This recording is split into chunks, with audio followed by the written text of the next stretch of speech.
Hello，大家好，欢迎来到简简会客厅。今天要聊的是一个4000多年前超级硬核的家族啊。他们不像其他的豪门靠黄金珠宝炫富，也不靠豪华的宫殿摆排场，他们家的招牌居然是一块2米多高的黑色石头。那如今呢，这块黑色石头作为镇馆之宝，静静地躺在法国巴黎的卢浮宫。当然了，它绝不是一块普通的石头哈，石碑上密密麻麻地刻着282条法律，在4000多年前，它就竖立在巴比伦城门口，向所有人宣告啊，规矩写在石头上，谁都不能随便更改，包括国王自己。这块石碑就是大名鼎鼎的汉谟拉比法典。它被公认为是人类历史上第一部保存最完整的成文法典。有一句老话哈，大家一定是听过的，就是以眼还眼，以牙还牙，杀人偿命。这就是汉谟拉比法典的核心原则。当然了，你可能会觉得哇，这是不是有点残酷呀？它听起来很像黑帮片的台词。但是呢，放在4000年前，这已经是了不起的成就了，因为呢，社会从此不再完全依赖于国王的喜怒，也不用搞家族连坐哈，而是开始依靠公开的法律来运转。正是凭借这块刻满法律的石碑《汉谟拉比法典》，古巴比伦王国把自己的名字写进了人类文明的第一页。不过有意思的是哈，这个家族呢，最初不过是沙漠中的一个小部落。那他们如果在职场的话，他们就是小透明，他们一点一点爬到舞台中央，最终成为两河流域的超级大 boss。那他们究竟是如何做到的呢？今天呢，就让我们一起走进古巴比伦帝国的故事。首先呢，我们得把时间拨回到4000多年以前，看看那片神秘的土地两河流域，它到底是文明的摇篮，还是泥泞的修罗场？两河流域指的就是幼发拉底河与底格里斯河之间的肥沃平原，大致相当于今天的伊拉克、叙利亚、土耳其和伊朗一带啊。和所有的古文明一样，人类的发展离不开河流。所以这里有一个充满诗意的名字，美索不达米亚啊，你翻译过来就是两河之间的土地。在这片地方呢，真是老天爷赏饭吃啊，属于肥沃新月地带的核心地区。它土地肥美，农业产量极高，谁掌握了这里，谁就能养活成千上万的人口，自然就成了人人垂涎的宝地。那你可能听过苏美尔人，他们就是这片土地上最早的拓荒玩家。他们发明了文字，建立了城市，还研究了天文历法，堪称是文明的先驱。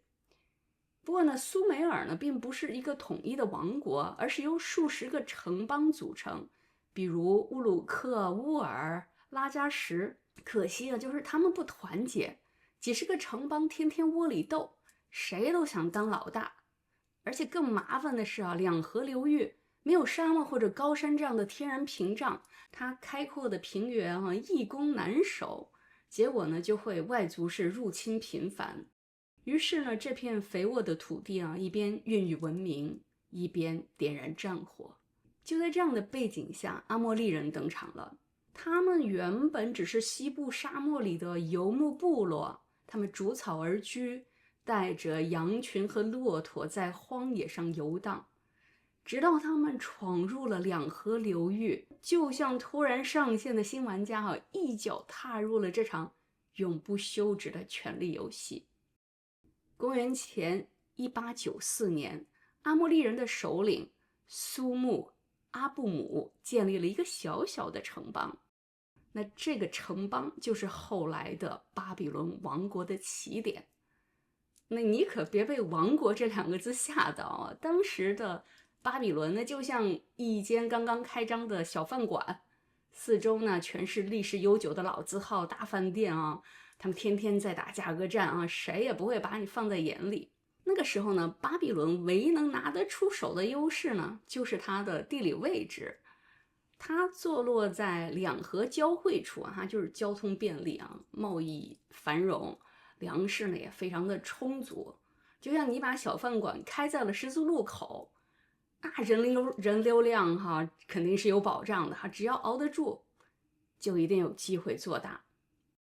所以呢，到了公元前1792年，20多岁的汉谟拉比登上了王位，成为了巴比伦的第6任国王。可别以为他一上来就风光无限啊！其实当时的巴比伦说白了就是一个夹在4大强国之间的小角色，随时可能被吞并甚至清盘。北边呢有好战的亚述人，东边有实力雄厚的伊兰人，南边还有底蕴深厚的苏美尔城邦，西边则是掌控贸易的玛丽。哇，你可以想象一下啊，它就像一块夹心饼干啊，被四面的压力包夹。不过呢，这个汉谟拉比呢，他是一个非常聪明的人啊，他没有选择贸然出击，而是定下了一个长久的韬光养晦的策略。首先呢，他修建运河，搞定了农田水利，把两河平原变成了可靠的粮仓。另外一个，他整顿税收，充实国库，别人烧钱打仗，他默默攒钱。等到邻国厮杀到两败俱伤，他才突然出兵，精准捡漏。正是这种耐心与冷静，成了巴比伦崛起的秘密武器。在汉谟拉比的这一通操作下，巴比伦一步一步的从配角走向了主角。巴比伦就像一家初创的公司，先是悄悄蚕食周边市场，最后摇身一变成了古代西亚的超级独角兽帝国。他呢，先把苏美尔城邦收编，等于把人类最古老的一块文明圣地纳入他的版图。接着呢，趁亚述与邻国打得焦头烂额，他果断的收割，让亚述也归入了巴比伦。最后他挥兵东进，击败了强大的伊兰人。经过将近40年的耐心布局与征战汉谟拉比王终于建立了第一巴比伦帝国，结束了数百年的城邦割据时代，让巴比伦正式登上历史舞台的 C 位，成为了世界最闪耀的文明核心之一。你看这就是典型的躺平式创业，别人忙着内卷，他在那儿默默积蓄实力，别人打得两败俱伤，他轻松的一波捡漏。汉谟拉比真的是一位了不起的王不过让汉谟拉比真正伟大的，并不是说他打下了多少的江山，而在于他留下了一份时刻的用户协议——汉谟拉比法典。这部法典一共282条，内容涵盖了生活的方方面面。比如说你偷东西，你要赔3倍，要不然你就要砍手。比如你设建筑师盖的房子压死了人，建筑师要负全责，甚至有时候可能要以命抵命。如果说医生治病呢，不幸病人死掉了，那抱歉，可能医生的手就没了。所以呢，听到这里，你可能会忍不住的吐槽。天哪，这也太血腥了吧！这算哪门子的法律啊？可是不要忘了这是在4000年前。在那之前呢，人们遇到了纠纷呢，大家是怎么解决的呢？就是你如果不小心撞坏了别人家的牛角对方可能直接把你家的牛棚点了烧了如果有人打伤了你的手，那事情可能不仅仅是赔钱而是可能直接演变成部落之间的血仇。在这种背景下，汉谟拉比提出了以眼还眼，以牙还牙，反而是一种进步，因为他限制了复仇的范围他告诉大家是打人我赔1拳或者砸坏了东西我赔3倍，就不要再提灭族这些事儿了。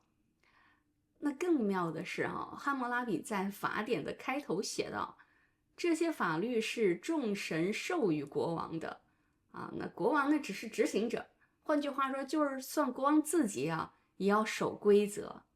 那你可以理解为汉谟拉比给自己找了一个更大的 boss 啊，众神啊，这样一个众神。那这样一来呢，别人就没有办法质疑他的权威哈，因为他可以摊开手就说啊，你别看我坐在这个王位上，其实我也是个打工人，我只是神的代言人。这其实就是现代法治精神的雏形，权力必须被规则所限制，而不是凌驾于规则之上。遗憾的是，巴比伦帝国的寿命啊，真的是远远比这块石碑短得多。在汉谟拉比在位时，巴比伦曾是当时无愧的霸主。可是到他一死，他的继任者们没有继承他的远见和耐心，使整个国家陷入了无休止的战争。战争迅速地消耗了国力啊，百姓苦不堪言，国家也是元气大伤。所以在公元前1595年，赫地人趁势南下，攻陷了巴比伦。第一巴比伦王朝就此谢幕。古巴比伦王朝虽然短命啊，但是石碑却是活了下来。这块刻着汉谟拉比法典的黑色石碑，先是被掠夺到伊朗的苏萨，几经辗转呢，最终在19世纪进入法国，如今安静地躺在巴黎卢浮宫，成为了镇馆之宝。所以你会发现金字塔会崩塌，宫殿会化为废墟，帝国会灰飞烟灭，但是规则与制度就像这个石碑一样，穿越千年，代代相传。所以我们可以看到，文明的根基不在刀剑，而在规则。古老的巴比伦王朝就此沦陷了。但是在公元前626年，巴比伦迎来了它的复兴，历史上称之为新巴比伦王国。它的灵魂人物是一位雄才大略的君主尼布甲尼撒二世。在他的统治下，巴比伦城被重建为古代世界的超级都市，城墙厚达数米，环绕整座城市如铜铁之盾。高耸的伊什塔尔门以湛蓝的釉砖和狮子、龙、牛的浮雕装饰，彰显王权与神力。传说中的空中花园，层层叠叠的绿色植被悬挂在高台之上，被后世誉为世界7大奇迹之一虽然它是否存在至今仍有争议所以巴比伦不仅是财富与艺术的象征，更是帝国权力的核心。它向外征伐，不断扩张版图。最震撼的事件发生在公元前586年，尼布甲尼撒大军攻陷了耶路撒冷，圣殿被焚毁，犹太精英被掳往巴比伦。这一段被称为巴比伦之囚，深深烙印在犹太民族的集体记忆里，也被写进了圣经。从此，巴比伦不只是辉煌的代名词，也是流亡、信仰与苦难的象征。然而，新巴比伦的繁荣并不长久，不足数百年，它就被波斯帝国的居鲁士大帝一举攻陷，辉煌如烟火般短暂，仿佛回应着圣经的预言。当人类自以为能触摸天堂时，毁灭已悄然临近。于是，新巴比伦成为历史舞台上最华丽也最讽刺的一幕。在这里，辉煌与苦难，荣耀与覆灭被紧紧缠绕在一起。如今，巴比伦的辉煌早已不在，但它留下的意义却跨越4000年，延续到今天。首先，它教会了我们法律与制度的价值。汉谟拉比法典呢，第一次把权力写进了石碑，让所有人都明白社会不能只靠一个好皇帝，而必须要靠清晰的规则来维持秩序。今天我们签合同、打官司，讲法律面前人人平等，其实都能追溯到这块黑色的石碑。其次呢，巴比伦还孕育了人类最早的商业活动。在这里呢，契约制度首次出现，借贷与利息的概念也逐渐形成。这种对规则与交易的重视，后来沿着文明的脉络传到了地中海的世界，并一直延续至今，深深地影响着我们的生活。最后呢，巴比伦不仅是一座消逝的古城，更是一种延续至今的文化与观念。它的神话、天文与数学深刻影响了希腊、罗马，甚至塑造了圣经的叙事。它的名字呢，也从此成为了一个符号。在圣经里，巴比塔象征着人类的傲慢与分裂。在现代的文化中，巴比伦则被赋予了欲望、财富与权力的含义。